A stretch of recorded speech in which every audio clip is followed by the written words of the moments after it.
Tentang seni sebagai ekspresi. Nah, sebagian karya seni ini diantaranya memang sengaja diciptakan terutama untuk mengekspresikan kekuatan emosi para senimannya.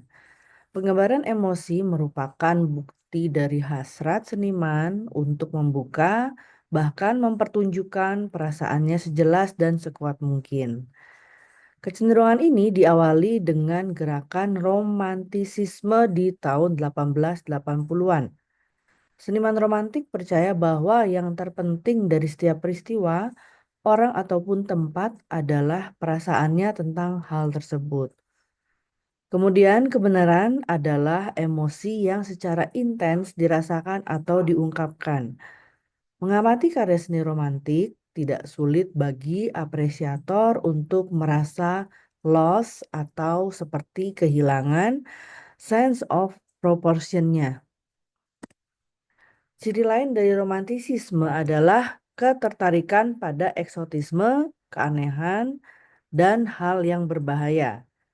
Seniman romantik seringkali tertarik pada kepulauan yang jauh, contohnya ketertarikan Paul Gauguin, seorang seniman lukis di tahun 1848 sampai 1903 terhadap eksotisme dari Tahiti. Paul Gauguin ini dengan judul lukisannya Vision After the Sermon, Jacob Wrestling the Angel tahun 1888. Selanjutnya ada karya Paul Gauguin Mahana no Atua tahun 1894. Nah, ini seni sebagai ekspresi emosi. Keunggulan seni untuk mengkomunikasikan gagasan dan perasaan secara efektif, kuat, dan gamblang. Merupakan kutub yang berlawanan dari formalisme karena kekurang tertarikannya pada organisasi formal. Contoh terbaik adalah karya dari anak-anak, karya lukisan atau gambar dari anak-anak. Nah, ini contohnya. Jadi anak-anak itu hanya menggambarkan apa adanya yang mereka rasakan tanpa mereka berpikir proporsi yang baik itu seperti apa, warna-warna yang mungkin yang lebih baik itu seperti apa. Intinya mereka hanya menyampaikan emosi mereka saja. Lukisan anak-anak. Anak-anak jarang memiliki skill atau hasrat untuk tiba pada organisasi bentuk yang sempurna. Bagi anak-anak, dorongan untuk berkomunikasi, untuk memenuhi kebutuhan batin lebih kuat daripada hasrat untuk menghias, memodifikasi atau memperbaiki hasil sehingga karya menjadi indah sebagaimana orang dewasa memahami suatu keindahan. Filsuf Leo Tolstoy mengatakan bahwa seni merupakan komunikasi emosi yang disampaikan seniman kepada publiknya. Fungsi seni adalah sebagai pemersatu umat manusia dalam pengalaman yang sama. Bila seseorang dirasuki oleh kondisi jiwa seniman, maka karya tersebut berhasil menjalankan fungsinya sebagai seni. Berikut merupakan ciri umum ekspresionisme. Dalam ekspresionisme itu ada distorsi dan juga ekspresi dari sapuan kuas atau brushstroke. Distorsi di sini kalau kita lihat pada sebuah lukisan, kadang-kadang kita melihat lukisan tersebut seperti eh, bentuknya itu agak tidak seperti layaknya normal mata kita melihat. Dan sedangkan brushstroke itu bisa berbagai macam, misalkan ada tension tertentu dari hasil sapuan kuas oleh senimannya. Ada juga warna yang mewakili emosi atau aspek psikologis tertentu. Contoh, warna biru itu mewakilkan simpati, harmoni, eternity, intelligence, dan juga desire. Sedangkan warna merah kita bisa biasanya untuk mengekspresikan cinta, passion, semangat, dinamisme, dan juga kehangatan. Dan juga ada warna putih, di situ kita bisa menyampaikan kebenaran, honesty, eh, ketulusan, kepolosan, ataupun suatu keterangan tertentu.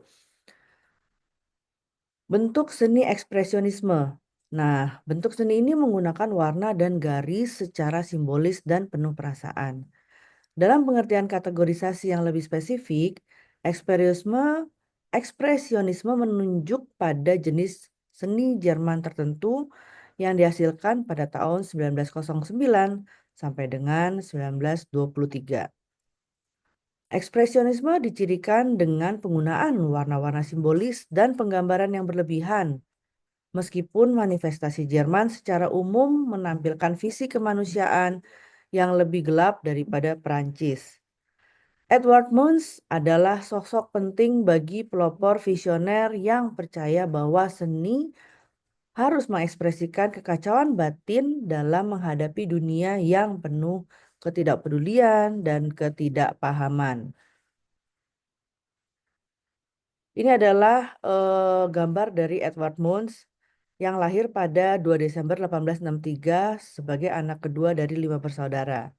Ia ini memiliki latar belakang keluarga yang sangat menyedihkan. Satu persatu anggota keluarganya terancam meninggal akibat suatu penyakit. Selama bertahun-tahun berikutnya Edward Munch menderita stres baik secara mental maupun fisik. Sampai di tahun 1908 ia menderita nervous breakdown yang antara lain diakibat oleh kebiasaan minum-minuman yang secara berlebihan, minuman beralkohol yang secara berlebihan. Melukis menjadi ritual yang bertemu dan berbincang dengan sosok kematian yang selama ini Edward Munch takuti. Jadi melukis itu kayak seperti terapi buat dia, sarana dia untuk berkomunikasi. Ia selalu dapat menemukan kesembuhan melalui ekspresi yang dituangkannya di atas kanvas.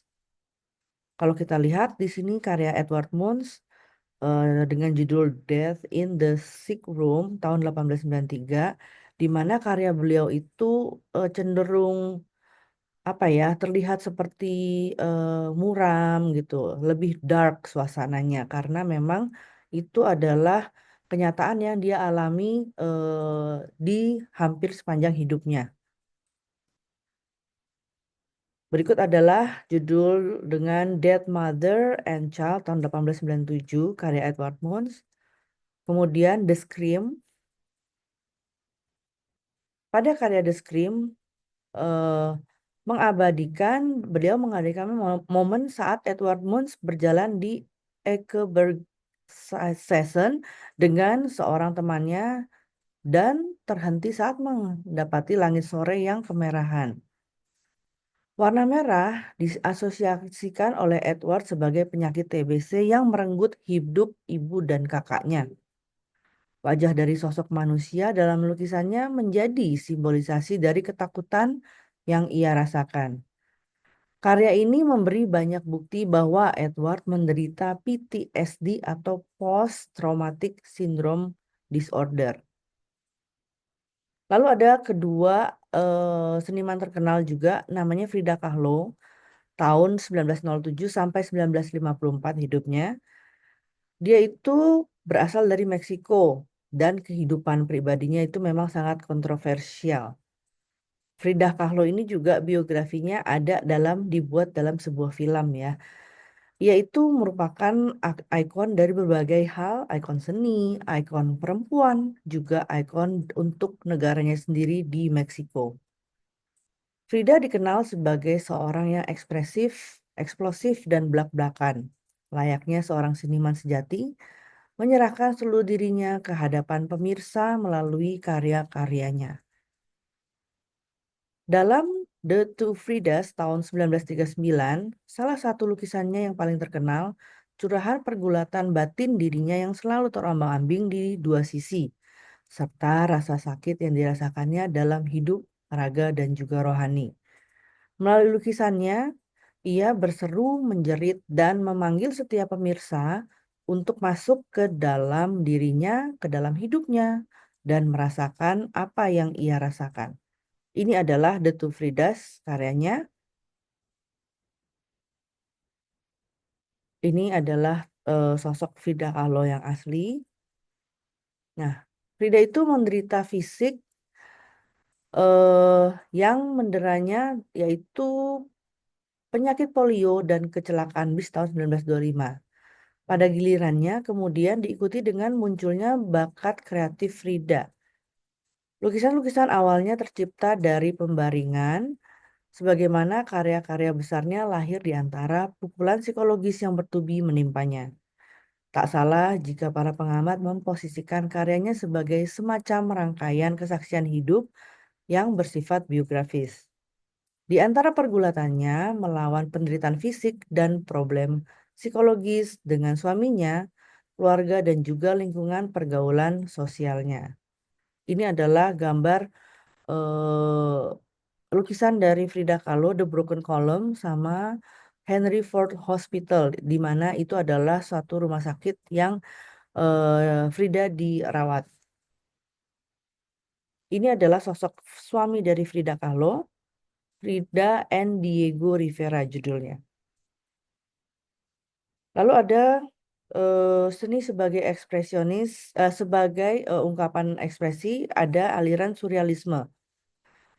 Surrealisme mengungkapkan gagasan ini dalam beragam cara, membuat sesuatu yang familiar menjadi tidak familiar, bereksperimen dengan menulis dan menggambar otomatis, menggunakan kemungkinan dan penjajaran yang aneh, sikap terhadap kaum perempuan, merobohkan batas-batas antar gender, antar manusia dan binatang, dan antara fantasi dan realitas.